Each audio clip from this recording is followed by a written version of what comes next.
Okay, today in this video I'm going to show you how to make art with your dog. And I'm doing this because Northeast Arkansans for Animals in my town is doing a contest where you can submit art that your pet has created.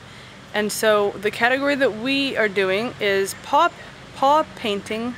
I don't know if that's the actual name of the category, but regardless, it's paint that your animal has done with its paws. You can also do tail painting, but that seems a bit more messy to me, which this does too. But we're doing the paw painting. So, because one of the requirements of the painting is that it has to be on your typical piece of paper, 8 by 11 or so, I've decided to kind of modify this to make an even cooler project than just simply getting your dog to paint on paper. So what we're gonna, or I'll show you what we need. Okay, here are our supplies. The lighting is really bad because the sun's kind of going down. So we've got, this is illustration board. We have a pretty large piece. And then in the middle we've got the paper that we're going to use, and it's taped down real nice and secure. And then we have got really child safe paints. You definitely want to make sure that whatever you're using is completely non-toxic, and even beyond that you want to make sure that you clean up whatever paint gets on your dog, just to be cautious, because you definitely don't want your dog to lick this paint off of themselves. So, and we've also got, in order to apply the paint, we've got pretty broad-tipped paintbrush here, just a pretty cheap one, because all we're going to be doing is painting the dog's paw, or sheriff's paw. And so we've got that to apply it with.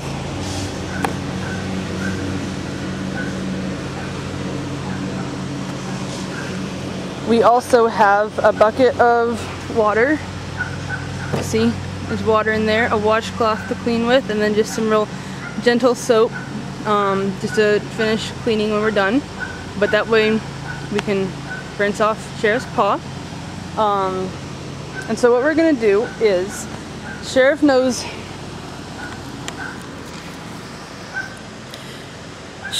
how to shake or high five really well. We call it high five for him, but it's basically shake.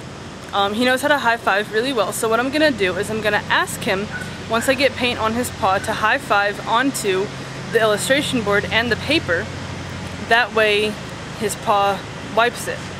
And so that's what we're gonna do after we paint the paint onto the pads of his paw.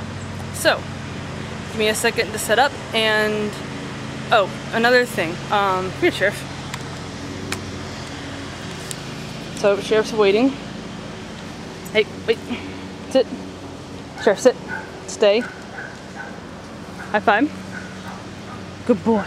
So if you look at the underside of his paw, it's pretty neatly groomed. We did the scissor work a couple of days ago.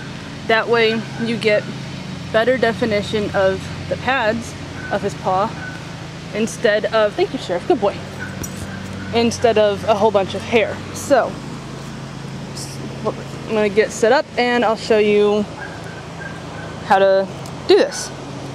Alright, so all I'm going to do is I'm going to take my paintbrush and I'm going to paint the bottom of Sheriff's foot, particularly on his pads, and then I'm going to ask him to high five onto the illustration board, hopefully getting it onto the paper as well.